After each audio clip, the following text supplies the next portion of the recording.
मधुबन के बाबा, मधुबन के बाबा मुरली वाले, आपका क्या कहना, आपका क्या कहना। 6/10/2025 प्रातः मुरली। ओम शांति। बाप दादा मधुबन। मीठे बच्चे, श्रीमत पर भारत को स्वर्ग बनाने की सेवा करनी है। पहले स्वयं निर्विकारी बनना है, फिर दूसरों को कहना है। प्रश्न है, तुम महावीर बच्चों को किस बात की परवाह नहीं करनी है, सिर्फ कौन सी चेकिंग करते स्वयं को संभालना है। उत्तर है, अगर कोई पवित्र बनने में विघ्न डालता है तो तुम्हें उसकी परवाह नहीं करनी है। सिर्फ चेक करो कि मैं महावीर हूँ, मैं अपने आप को ठगता तो नहीं हूँ। बेहद का वैराग्य रहता है, मैं आप समान बनाता हूँ, मेरे में क्रोध तो नहीं है। जो दूसरों को कहता हूँ वह खुद भी करता हूँ। गीत है, तुम्हें पाके हमने जहान पा लिया। ओम शांति। इसमें बोलने का नहीं रहता, यह समझने की बात है। मीठे मीठे रूहानी बच्चे समझ रहे हैं कि हम फिर से देवता बन रहे हैं, संपूर्ण निर्विकारी बन रहे हैं। बाप आकर कहते हैं, बच्चे काम को जीतो अर्थात पवित्र बनो। बच्चों ने गीत सुना, अब फिर से बच्चों को स्मृति आई है। हम बेहद के बाप से बेहद का वर्षा लेते हैं, जो कोई छीन न सके। वहाँ दूसरा कोई छीनने वाला होता ही नहीं है, उसको कहा जाता है अद्वैत राज्य। फिर बाद में रावण राज्य दूसरे का होता है। अभी तुम समझ रहे हो, समझाना भी ऐसे है। हम फिर से भारत को श्रीमत पर वॉइसलेस बना रहे हैं। ऊंचते ऊंच भगवान तो सब कहेंगे, उसको ही बाप कहा जाता है। तो यह भी समझाना है, लिखना भी है। भारत जो संपूर्ण निर्विकारी स्वर्ग था, वह अब विकारी नरक बन गया है। फिर हम श्रीमत पर भारत को स्वर्ग बना रहे हैं। बाप जो बताते हैं उसको नोट कर फिर उस पर विचार सागर मंथन कर लिखने में मदद करनी चाहिए। ऐसा क्या क्या लिखे जो मनुष्य समझे। भारत बरोबर स्वर्ग था, रावण का राज्य था नहीं। बच्चों को बुद्धि में है, अभी हम भारतवासियों को बाप वायलेस बना रहे हैं। पहले अपने को देखना है, हम निर्विकारी बने हैं। ईश्वर को मैं ठगता तो नहीं हूँ, ऐसे नहीं कि ईश्वर हमको देखता थोड़ी ही है। तुम्हारे मुख से यह अक्सर निकल न सके। तुम जानते हो, पवित्र बनाने वाला पतित पावन एक ही बाप है। भारत वाइसलेस था तो स्वर्ग था। यह देवताएं संपूर्ण निर्विकारी है ना। यथा राजा रानी तथा प्रजा होगी, तब तो सारे भारत को स्वर्ग कहा जाता है ना। अभी नरक है। यह 84 जन्मों की सीढ़ी बहुत अच्छी चीज है। कोई अच्छा हो तो उनको सौगात भी दे सकते हैं। बड़े बड़े आदमियों को बड़ी सौगात मिलती है ना, तो तुम भी जो आते हैं उसको समझाकर ऐसी ऐसी सौगात दे सकते हो। चीज हमेशा देने के लिए तैयार रहती है। तुम्हारे पास भी नॉलेज तैयार रहनी चाहिए। सीढ़ी में पूरा ज्ञान है। हमने कैसे 84 जन्म लिए हैं, यह याद रहना चाहिए।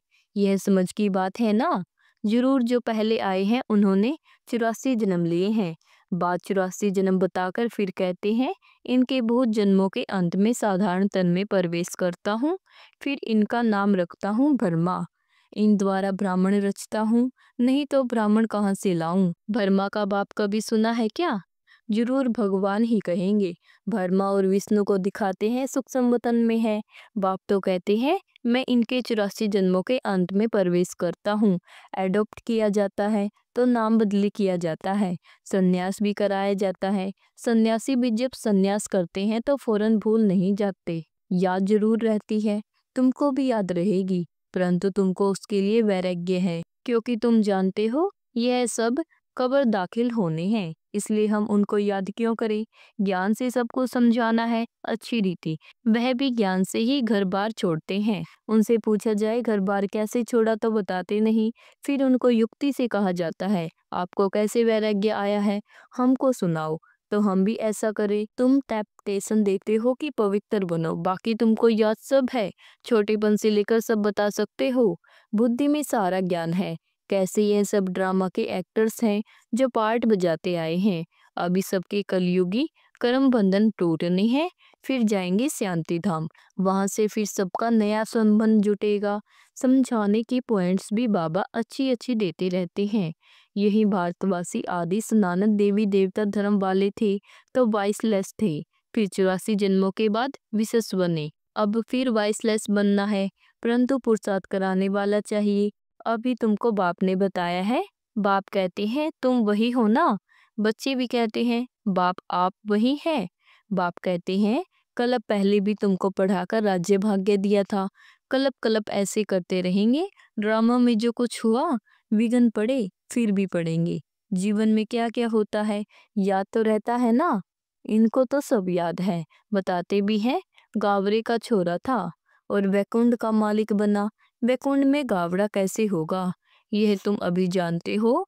इस समय तुम्हारे लिए यह पुरानी दुनिया गावड़ा है ना। कहाँ वैकुंठ, कहाँ ये नर्क। मनुष्य तो बड़े बड़े महल बिल्डिंग आदि देख समझते हैं यही स्वर्ग है। बाप कहते हैं यह सब तो मिट्टी है, पत्थर है, इनकी कोई वैल्यू नहीं। वैल्यू सबसे जास्ती हीरे की होती है। बाप कहते हैं विचार करो सतयुग में तुम्हारे सोने के महल कैसे थे। वहां तो सब खानियां भरी होती हैं, ढेर का ढेर सोना होता है। तो बच्चों को कितनी खुशी होनी चाहिए। कोई समय मुरझाइश आती है तो बाबा ने समझाया है कई ऐसे रिकॉर्ड हैं जो तुमको फौरन खुशी में ला देंगे। सारा ज्ञान बुद्धि में आ जाता है। समझते हो बाबा हमको विश्व का मालिक बनाते हैं, वह कभी कोई छीन न सके। आधा कल्प के लिए हम सुखधाम का मालिक बनते हैं। राजा का बच्चा समझता है हम इस हद की रजाई के वारिस हैं। तुमको कितना नशा रहना चाहिए। हम बेहद के बाप के वारिस हैं। बाप स्वर्ग की स्थापना करते हैं, हम 21 जन्म के लिए वारिस बनते हैं। कितनी खुशी होनी चाहिए। जिसका वारिस बनते हैं उसको भी जरूर याद करना है। याद करने बिगर तो वारिस बन नहीं सकते। याद करे तो पवित्र बने तभी वारिस बन सकेंगे। तुम जानते हो श्रीमत पर हम विश्व के मालिक डबल सिरताज बनते हैं। जन्म बाई जन्म हम रजाई करेंगे। मनुष्यों का भक्ति मार्ग में होता है विनाशी दान पुण्य, तुम्हारा है अविनाशी ज्ञान धन। तुमको कितनी बड़ी लॉटरी मिलती है। कर्म अनुसार फल मिलता है ना। कोई बड़े राजा का बच्चा बनता है तो बड़ी हद की लॉटरी कहेंगे। सिंगल ताज वाले सारे विश्व के मालिक तो बन न सके, डबल ताज वाले विश्व के मालिक तुम बनते हो। उस समय दूसरी कोई रजाई है ही नहीं। फिर दूसरे धर्म बाद में आते हैं।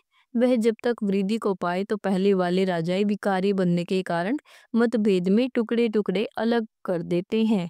पहले तो सारे विश्व को एक ही राज्य था।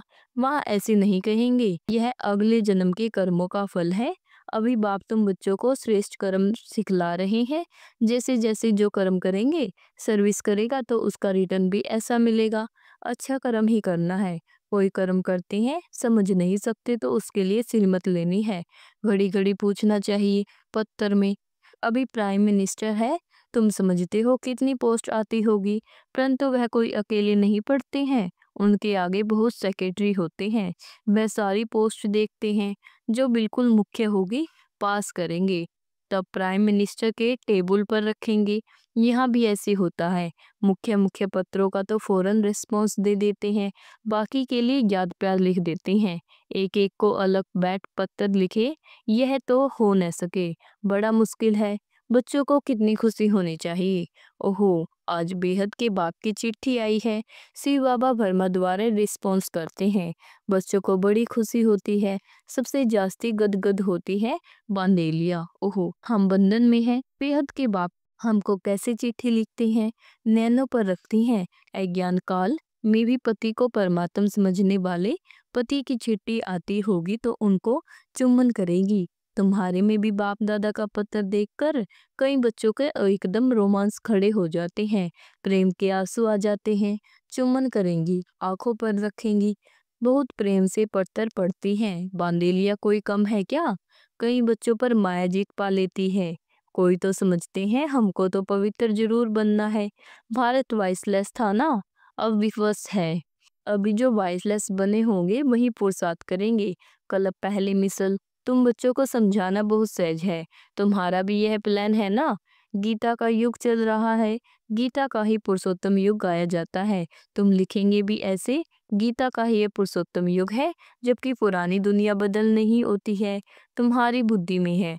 बेहद का बाप जो हमारा टीचर भी है, उनसे हम राजयोग सीख रहे हैं। अच्छी रीति पढ़ेंगे तो डबल सिरताज बनेंगे। कितना बड़ा स्कूल है। रजाई स्थापन होती है, प्रजा भी जरूर अनेक प्रकार की होगी। रजाई वृद्धि को पाती रहेगी। कम ज्ञान उठाने वाले पीछे आएंगे। जैसा जो पुरुषार्थ करेंगे वह पहले आते रहेंगे। यह सब बना बनाया खेल है। यह ड्रामा का चक्कर रिपीट होता है ना। अभी तुम बच्चों से वर्षा ले रहे हो। बाप कहते हैं पवित्र बनो। इसमें कोई विघन डालता है तो परवाह नहीं करनी चाहिए। रोटी टुकड़ा तो मिल सकती है ना। बच्चों को पुरुषार्थ करना चाहिए तो याद रहेगी। बाबा भक्ति मार्ग का मिसाल बताते हैं। पूजा के टाइम बुद्धि योग बाहर में आ जाता था तो अपना कान पकड़ते थे, चमाट लगाते थे। अब तो यह है ज्ञान। इसमें भी मुख्य बात है याद की। याद न रहे तो अपने को थप्पड़ मारना चाहिए। माया मेरे ऊपर जीत क्यों पाती? क्या मैं इतना कच्चा हूँ? मुझे तो इस पर जीत पानी है। अपने आप को अच्छी रीति संभालना है। अपने से पूछो मैं इतना महावीर हूँ। औरों को भी महावीर बनाने का पुरुषार्थ करना है। जितना भूतों को आप समान बनाएंगे तो उच्च दर्जा होगा। अपना राज्य भाग्य लेने के लिए रेस करनी है। अगर हमारे में क्रोध है तो दूसरों को कैसे कहेंगे क्रोध नहीं करना है? सच्चाई नहीं हुई ना। लज्जा आनी चाहिए। दूसरों को समझाए और वह उच्च पद बन जाए, हम नीचे ही रह जाए। यह कोई पुरुषार्थ नहीं, पंडित की कहानी। बाप की याद करते तुम इस विषय सागर से क्षीर सागर से चले जाते हो। बाकी ये सब मिसाल बाप बैठ समझाते हैं जो फिर भक्ति मार्ग में रिपीट करते हैं। भरमरी का भी मिसाल है। तुम ब्राह्मणिया हो ना, बीके। यह तो सच्ची सच्ची ब्राह्मण हुए। प्रजापिति भरमा कहाँ है? जरूर यहाँ होगा ना। वहाँ थोड़े ही होगा। तुम बच्चों को बहुत होशियार बनना चाहिए। बाबा का प्लान है मनुष्य को देवता बनाने का। यह चित्र भी है समझाने के लिए। इनमें लिखित भी ऐसी होनी चाहिए। गीता के भगवान का यह प्लान है ना। हम ब्राह्मण है चोटी, एक की बात थोड़ी ही होती है। प्रजापति भरमा तो चोटी ब्राह्मणों की हुई ना। भरमा है ही ब्राह्मणों का बाप। इस समय बड़ा भारी कुटुंब परिवार होगा ना, जो फिर तुम देवी कुटुंब में आते हो। इस समय तुमको बहुत खुशी होती है क्योंकि लॉटरी मिलती है। तुम्हारा नाम बहुत है। वंदे मातरम। शिव की शक्ति सेना तुम हो ना। वह तो सब है झूठे। बहुत होने के कारण मुझ पड़ते हैं, इसलिए राजधानी स्थापन करने में मेहनत लगती है। बाप कहते हैं यह ड्रामा बना हुआ है, इसमें मेरा भी पार्ट है। मैं हूँ सर्वशक्तिमान। मेरे को याद करने से तुम पवित्र बन जाते हो। सबसे जास्ती चुंबक है शिव बाबा, वही ऊंचते ऊंच रहते हैं। अच्छा, मीठे मीठे सिकलद्दे बच्चों, प्रीत माता पिता बाप दादा का याद प्यार और गुड मॉर्निंग। रूहानी बाप की रूहानी बच्चों को नमस्ते। शुक्रिया बाबा, शुक्रिया बाबा, आपका बार बार शुक्रिया। धारणा के लिए मुख्य सार है सदा इसी नशे व खुशी में रहना है कि हम 21 जन्मों के लिए बेहद बाबा के वारिस बने हैं। जिनके वारिस बने हैं उनको याद भी करना है और पवित्र भी जरूर बनना है। नंबर 2 है बाप जो श्रेष्ठ कर्म सिखला रहे हैं वही कर्म करने हैं, सिर मत लेते रहना है। वरदान है स्थूल देश और शरीर की स्मृति से पूरे सूक्ष्म देश के वेशधारी भव। स्थूल देश और शरीर की स्मृति से परे सूक्ष्म देश के वेशधारी भव। जैसे आजकल की दुनिया में जैसा कर्तव्य वैसा वेश धारण कर लेते हैं, ऐसे आप भी जिस समय जैसा कर्म करना चाहते हो वैसा वेश धारण कर लो। अभी अभी साकारी और अभी अभी आकारी। ऐसे बहुरूपी बन जाओ तो स्वरूपों के सुखों का अनुभव कर सकेंगे। यह अपना ही स्वरूप है। दूसरों के वस्त्र फिट हो या ना हो, लेकिन अपने विस्तर सहज ही धारण कर सकते हो। इसलिए इस वरदान को प्रैक्टिकल अभ्यास में लाओ तो अव्यक्त मिलन के विचित्र अनुभव कर सकेंगे। स्लोगन है सबका आदर करने वाले ही आदर्श बन सकते हैं। सम्मान दो, सम्मान मिलेगा। ओम शांति।